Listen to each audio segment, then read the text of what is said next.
ఒక పెద్ద యుద్ధం ముగిసింది అంటే అంతా అయిపోయిందని అనుకుంటాం. కాని కొన్నిసార్లు అసలు కథ అప్పుడే మొదలవుతుంది. మహాభారత యుద్ధం ముగిసింది. పాండవులు గెలిచారు. అంతా సంతోషంగా ముగిసిందా? లేదు.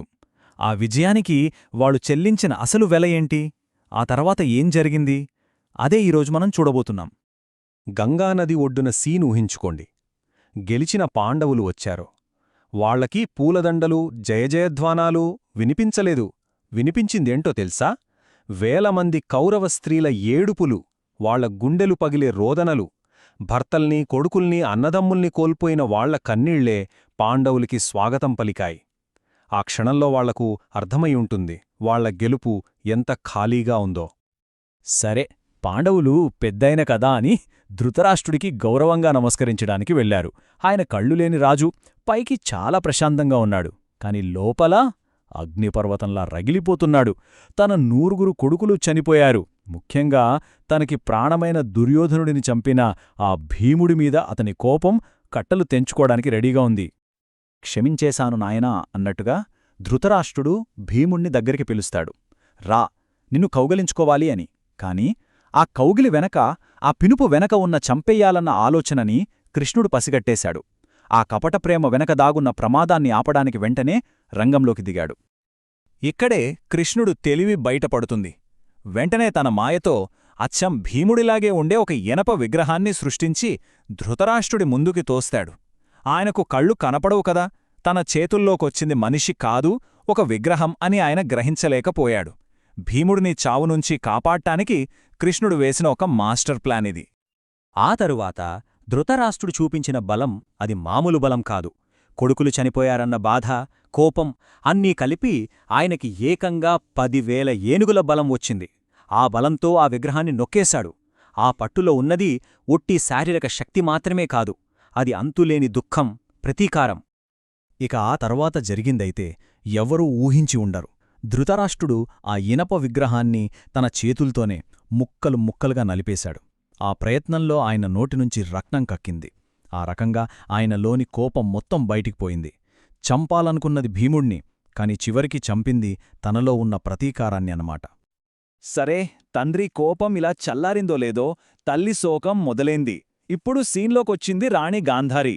100 మంది కొడుకుల్ని కోల్పోయింది. తన బాధకి, తన నష్టానికి కారణం ఎవరా అని వెతుకుతోంది.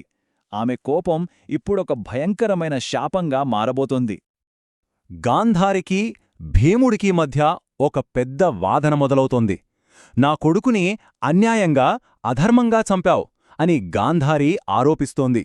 దానికి భీముడు అతలు చేసిన పాపాలకు అది సరైన శిక్షే అని బదులిస్తాడు. బహుశా భీముడు చెప్పిన దాంట్లో న్యాయముందేమో, కాని కొడుకును కోల్పోయిన తల్లి గుండె ఆ మాటల్ని అంగీకరించదు కదా.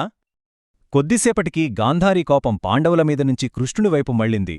అంతా ఆపగల శక్తి నీకుంది కదా, అయినా నువ్వు ఈ యుద్ధాన్ని ఎందుకాపలేదు, చూస్తూ ఊరుకున్నావు అని కృష్ణుడిని నిందించింది. ఆమె దృష్టిలో ఈ మొత్తం వినాశనానికి అసలు కారణం కృష్ణుడే.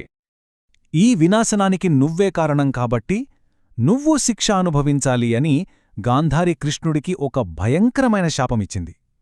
ఏంటంటే, సరిగ్గా 36 సంవత్సరాల తర్వాత మీ యాదవ వంశం మొత్తం ఒకరినొకరు చంపుకొని నాశనమైపోతారు. మీ వాళ్ల చావుకి నువ్వే కారణమవుతావు అని శపించింది. కురువంశ స్త్రీలు కార్చిన కన్నీళ్లనుంచి పుట్టింది ఆ శాపం. అక్కడున్నవాళ్లందరినీ ఆశ్చర్యపరుస్తూ కృష్ణుడు చాలా ప్రశాంతంగా శాపాన్ని స్వీకరించాడు. పైగా, నువ్వీ శాపమిచ్చి నాకు సహాయమే చేశావు. నా వాళ్లని ఈ లోకం నుంచి తీసుకెళ్లాలన్న నా ప్లాన్లో ఇది కూడా ఒక భాగమే అని చెప్పాడు. ఆ సమాధానం విని పాండవులు షాక్కయ్యారు. నోట మాట రాలేదు వాళ్లకి.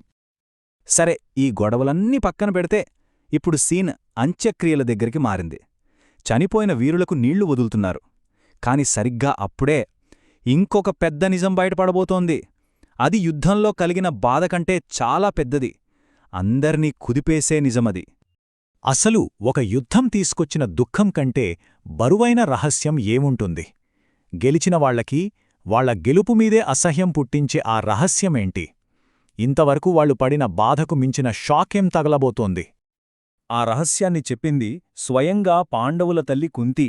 ఆమె నెమ్మదిగా అంది, కర్ణుడికి కూడా తర్పణం వదలండి అతను మీ పెద్ద అన్నయ్య అని అంతే. ఆ ఒక్క మాట పిడుగులా పడింది.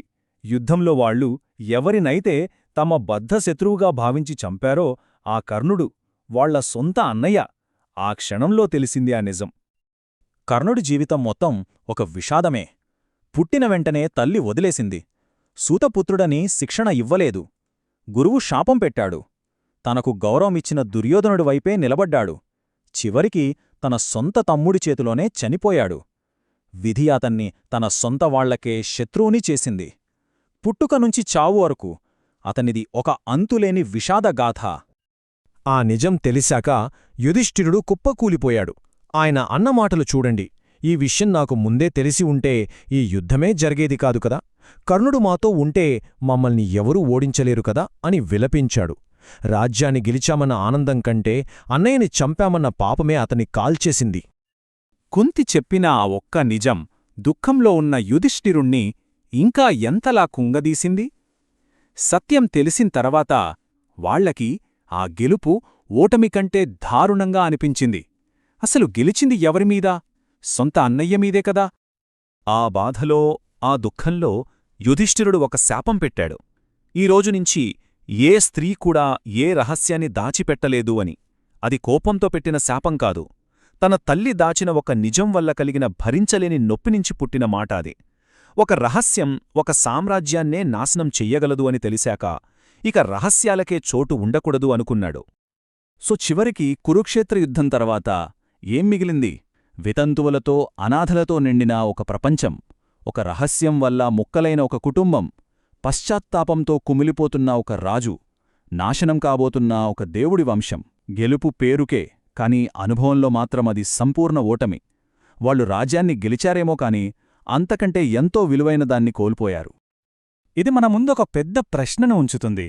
యుద్ధం తీసుకొచ్చిన బాధ కంటే నిజం తీసుకొచ్చిన బాధే ఎక్కువైనప్పుడు అసలా విజయానికి నిజమైన వెల ఏంటి? భౌతికంగా గెలిచినా మనస్సాక్షి ముందు ఓడిపోయినప్పుడు ఆ గెలుపుకి అర్థం ఉంటుందా? ఈ ఆలోచనతో ఈ కథను ఇక్కడితో ముగిద్దాం.